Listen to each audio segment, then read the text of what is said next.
Through our research, we have discovered that racism has not diminished, but has evolved. What I'm hearing a lot of these days is we've already done it all. We had a black president, therefore we have achieved an equal society, and we shouldn't give anybody any breaks just because of their skin color. Okay? That ignores the fact that that's a very small proportion of people that are entitled to those breaks, and it ignores the fact that we are a much more complex society, and we are not just black and white. And the most disheartening thing, I think, is that we live in a state that associates crime with one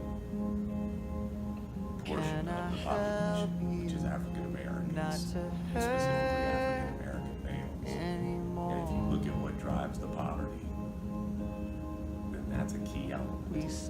I'm pretty lucky where I don't run into blatant racism, but I do have to say that, to being a black person, when I'm stopped by the police or when I'm driving a car that has insurance, everything's up to date. I have no reason to be afraid. Yeah. But when I see a police officer in the rearview mirror, I'm afraid. For most successful black people I know, they always have to consciously carry themselves in a way that, they always have to consciously carry themselves in a way that's appropriate for the people around them. Because, in most successful business places and stuff like that, you're honestly probably not going to see that many black people in that space. So just always having to consciously carry yourself in a way, make sure you don't talk too ghetto, or making sure you dress, I wouldn't say dress because, women have to worry about that too, but I don't know, just making sure you don't act too black all the time.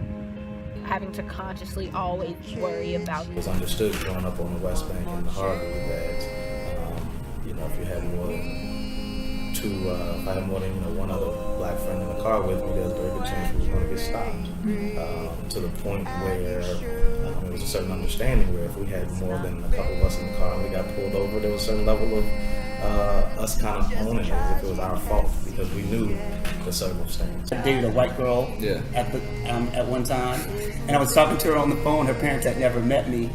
Well, they had no problem with me talking to her, but when they actually found out I was black, she was no longer allowed to talk to me. I've had teachers in high school that would tell the parents of the white kids that dated black kids, they would warn them, your daughter is dating, a black kid. So, stuff like that has happened.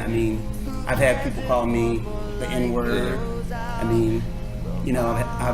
I've just had instances of people that didn't know me that made assumptions about me strictly based on my race. So, It's this assumption that I'm not able to do the same things that other kids my age who are white can do. I just remember this, this has happened multiple times in a classroom where a teacher will not give me a chance to answer the question because it's almost like they think I can't answer the question, but I've seen them push white kids, especially white males, more to get to an answer, while with me, if I take a second to think, it's they think I don't know it, versus if it's they ask somebody else, they'll push them to the answer. They're I know you can get it, just da-da-da-da. And I'm why don't I get that same kind of expectation?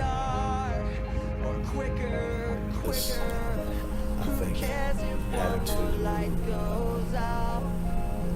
prove otherwise, being told things like, oh wow, you're so well spoken, as if it's shocking that I'm well spoken. So, you still get those things. The reality is everybody's got their prejudices, and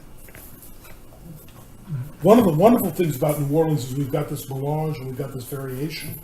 What's more dangerous about it is it's more subtle.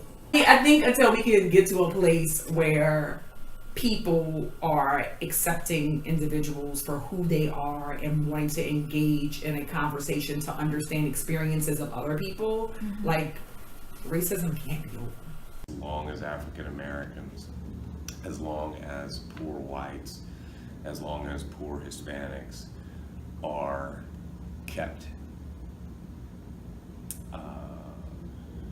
are kept in that loop of poverty that in some ways preys upon them, then I don't think that the racial issues in America will ever be dealt with. These things do, I think, still exist.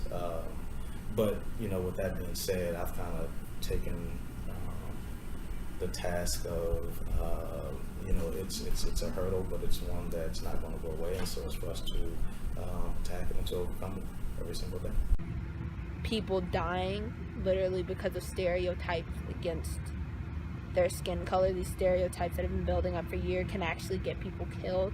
It's just the most mind-blowing, saddest, heartbreaking thing to me. Like, people lose their sons and cousins and all this over people literally being afraid of something different.